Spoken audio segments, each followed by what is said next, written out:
साथियों नमस्कार। आप देख रहे हैं हमारी विशेष पेशकश और न्यूज़ 15 लाइव चैनल पर। मैं हूं आपका होस्ट नवीन जेवरिया और आज हम आपको धर्मांचल की यात्रा में ले चलने वाले हैं और आज हम बात करेंगे रामराज में बहुत बड़ा संगम हो रहा है और जिसका नाम है कुंभ। तो ऐसी ही यात्रा पर हमारे राठ क्षेत्र से प्रयागराज होकर के आए हैं नरेंद्र यादव जी और हम इनसे बात करेंगे कि वहां पर जाकर इनको कैसा लगा और क्या वहां पर इनको देखने को मिला, क्या कुछ वहां की विशेषताएं थी। सर नमस्कार। नमस्कार। जय श्री राम। जय श्री राम। आप चूंकि प्रयागराज होकर के आए हैं तो सबसे पहले तो आपके दिमाग में कैसे आया कि भाई मुझे कुंभ में प्रयागराज में होकर के आना चाहिए? सबसे पहले तो आपका और आपके चैनल का बहुत धन्यवाद जी। दूसरी बात, प्रयागराज गया तो सबसे पहले मेरी धर्मपत्नी से मैंने सलाह की जी। तो इन्होंने कहा कि आप जाओ और घूम के आओ, कोई दिक्कत नहीं है। तो मैंने इनको कहा भी कि आप भी साथ चलो, तो इन्होंने कहा कि थोड़े मेरे पैर पूरों में दर्द है और जब बच्चा आ जाएगा, भीड़ कम हो जाएगी तो मैं कुंभ के मेले में जाऊंगा। और कुंभ के मेले का प्लान हमारा लगभग 6 महीने से था जी। उसमें सबसे ज़्यादा जो हमें प्रोत्साहित किया तो हमारे लक्ष्मी नारायण यादव जी हैं, उनके सपुत्र जो है दिमाग के डॉक्टर अनिल यादव जी। तो उन्होंने मेरे को यहाँ तक कहा कोई बात नहीं, खर्चा पानी अपन मैं कर दूंगा, पर आपको कुंभ में जाना है जी। तो मेरी भी थोड़ी लालसा बनी कि भाई कुछ न कुछ तो है ही, जो इतने बुजुर्ग आदमी हमें कह रहे हैं। तो उनके कहने से मेरा 100% माइंड किया कि भाई कुंभ में जाना है जी। तो थोड़ी सी मेरी घर की प्रॉब्लम क्या थी कि मैं जंगल में रहता हूँ तो मेरी धर्मपत्नी अकेली रहती है जी। तो मैं सोच रहा था ये राजी खुशी कहेगी तो जाएंगे, नहीं तो नहीं। हाँ बिल्कुल सही बात है। तो मैंने इनको बोला कुंभ जाऊंगा, तो इन्होंने कहा जाइए, कोई दिक्कत नहीं, मैं अकेली भी रह लूँगी, कोई प्रॉब्लम नहीं। जी। तो जैसा कि आपको यहाँ से आप जो अब जाना चाह रहे हैं, अभी यात्रा चल रही है कुंभ की, तो जो जाना चाह रहे हैं आप उनके लिए आप उनको क्या बताओगे कि वो जाएं तो कैसे जाएं? और वहां पर आप जब गए तो आपको वहां का जो माहौल था वो कैसा लगा वहां का? देखो वहाँ का माहौल बहुत अच्छा है। कोई भी जाए, जिस दर्शक को जाना है वो अपने मान और मर्यादा में रहें जी। अनुशासन की पालना करें। जो भी वो अनुशासन की पालना नहीं करते उनको थोड़ी दिक्कत आती है जी। ठीक है। वहाँ जाने के लिए बहुत अच्छा प्रशासन ने रूट बना रखा है, उस रूट पे आप जाइए, प्रशासन के कहने से रहिए। रहने के बाद आप आराम से वहाँ स्नान करके आ सकते हैं। बाकी सबकी तमन्ना क्या होती है कि जहाँ साधु नहाएंगे वहाँ नहाएंगे, तो वो उस नहाने के लिए वहाँ पर क्या बहुत ज़्यादा भीड़ है जी। तो हर आदमी एक समय नहीं नहा सकते हैं जी। जिस टाइम हम गए थे उस दिन की स्ट्रेंथ थी 10 करोड़ जी। मीडिया बता रहे थे 10 करोड़। तो 10 करोड़ व्यक्ति अगर सोच ले कि हमने 10-10 लीटर पानी लेना है, 10-10 लीटर पानी पीना है, तो शायद गंगा जी का पानी भी ख़त्म हो जाता। इतनी पब्लिक थी, तो गंगा जी की ताकत थी जो सब लोगों को पानी भी मिला, नहाने के लिए भी था।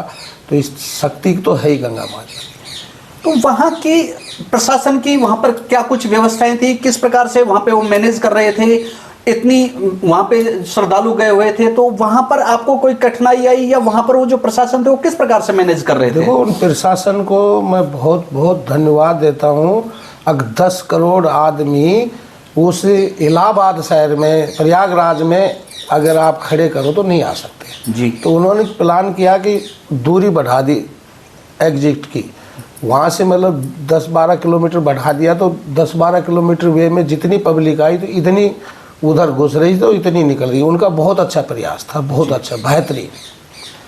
आप प्रयागराज में गए तो वहां पर आपको क्या कुछ देखने को मिला? आप कौन कौन से विशेष साधु संतों से आपका मुलाकात हुई वहां पर? मैं एक तो जो साधु ने हाथ उठा रखा है उन महाराज जी के दर्शन करके आया जी। कबूतर वाले महाराज जी का दर्शन किया जी।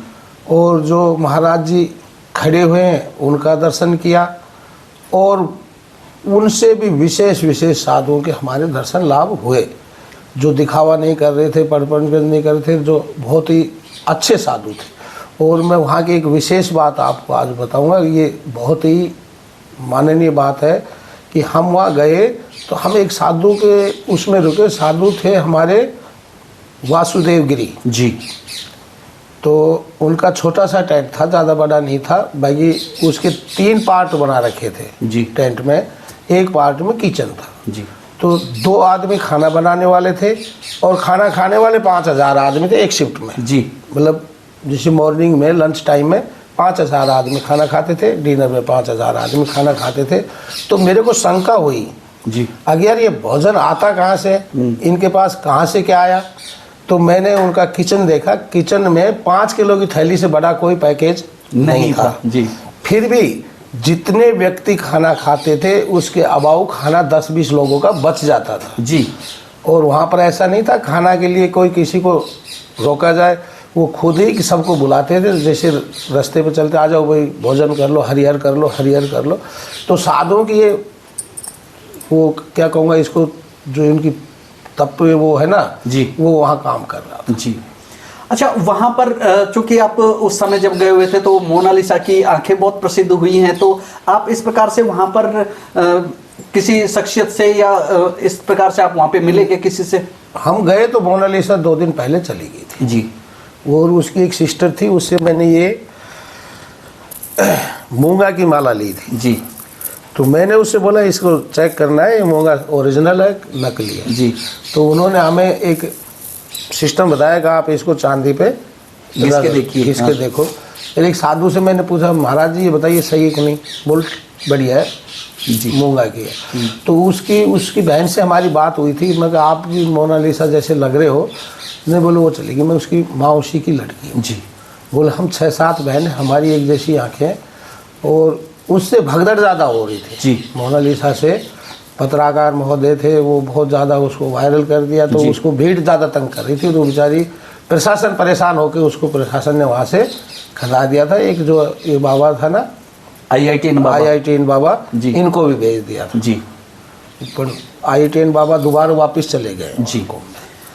और वहाँ पर आपको क्या कुछ देखने को मिला? वहाँ की ऐसी कोई विशेष बातें जो यहाँ से जो श्रद्धालु जा रहे हैं, तो आप उनको क्या कुछ बताना चाहोगे? वहाँ पर किस तरीके से रहना है, कैसे उनकी खाने की, कैसे रहने की व्यवस्था, उनको आप क्या बताना चाहेंगे? नहीं, मैंने पहले बोल चुका कि जो आदमी अपने अनुशासन में रहेंगे जी। तो खाने की व्यवस्था गवर्नमेंट की तरफ से, बाबाजियों की तरफ से बहुत अच्छी व्यवस्था। वहाँ पूरे कुंभ में हम घूमे, एक भी होटल नहीं मिला जी। चाय पानी की दुकानें हैं, बाकी खाने की भोजन 99% जो भोजन व्यवस्था हो रही है, जो बड़े बड़े भंडारे चल रहे हैं जी। और बाकी साधुओं के टेंट में हो रही है। दूसरी चीज़ वहाँ एक चीज़ देखने को मिला मुझे नवीन जी, जी।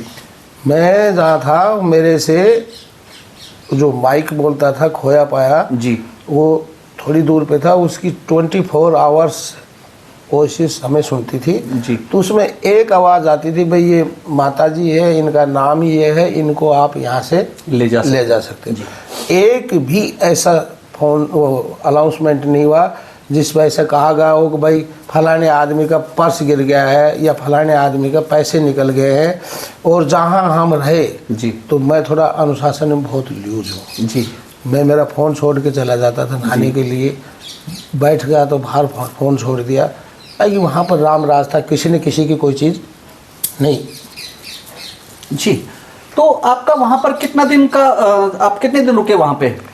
हम यहाँ से 26 तारीख को गए थे जी। 26 जनवरी को जी। और हम 27 जनवरी को मॉर्निंग में 4 o'clock पहुँच गए थे जी।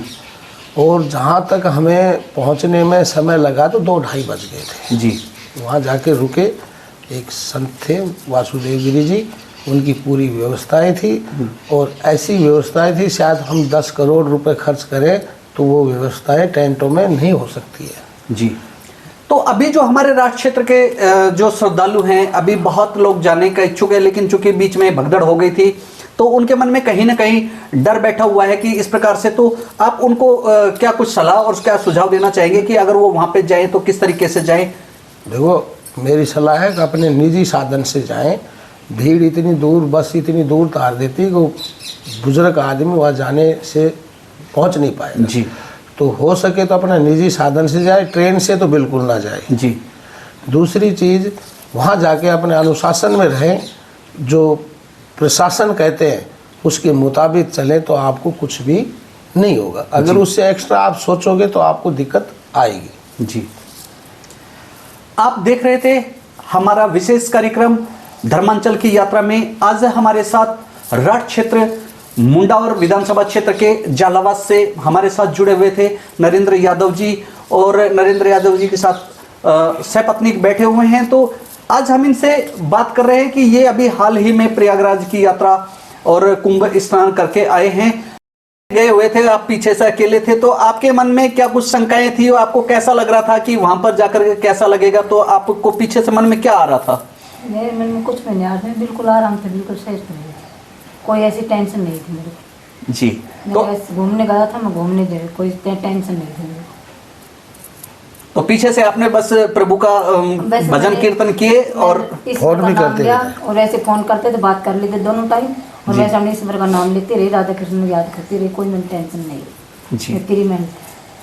तो चूंकि आप गए थे, उसके साथ साथ आपके यहाँ से आपके जो साथी गए थे वो कौन कौन लोग गए थे यहाँ से? हमारे साथ गए थे 9 व्यक्ति गए थे, जिसमें हमारे सबसे वरिष्ठ व्यक्ति था लक्ष्मी नारायण जी, और उससे छोटे थे शेर सिंह जी और रामचंद्र जी, सरजीत जी, और साहब एक अजीत जी थे लक्ष्मी नारायण के सपुत्र जी। और हमारे जो ग्रुप था ना, उनमें सबसे अच्छी भावना की बात ये थी कि भाई खर्चा मैं करूं। ऐसा नहीं था कि भाई खर्चा के लिए कोई लुक रहे थे, हरी बिल्कुल पर्याप्त मन से गए थे सब जी। और हमारे जो रामचंद्र जी थे, बेचारे के पैर में स्वेलिंग आ गई थी, बहुत ज़्यादा पैर सूज गया था, फिर भी उसने दमखम दिखाते हुए गाड़ी की पार्किंग तक पहुँचे जी। मैं उनके इस भाव के वो करता हूँ जी।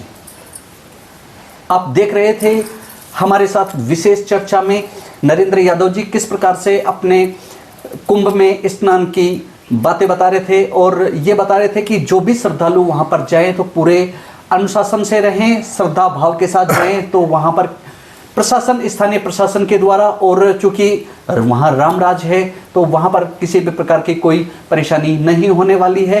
तो जो भी श्रद्धालु जाएं अपने दायरे में रहे, अनुशासन से रहे, और जिस प्रकार से जो भी प्रशासन की वहाँ पर हिदायतें दी जाए उनका पालन करें, तो निश्चित रूप से वो भी संगम में स्नान कर पाएंगे और अपनी यात्रा को सफल कर पाएंगे। हमारे साथ जुड़े हुए थे नरेंद्र यादव जी, और नरेंद्र यादव जी के साथ सहपत्नीक बैठे हुए हैं। तो आज हम इनसे बात कर रहे हैं कि ये अभी हाल ही में प्रयागराज की यात्रा और कुंभ स्नान करके आए हैं। तो आप हमारे साथ बने रहिए। आप देख रहे हैं न्यूज़ 15 लाइव चैनल, और मैं हूं आपका होस्ट नवीन जेवरिया और कैमरा पर्सन संदीप कुमार।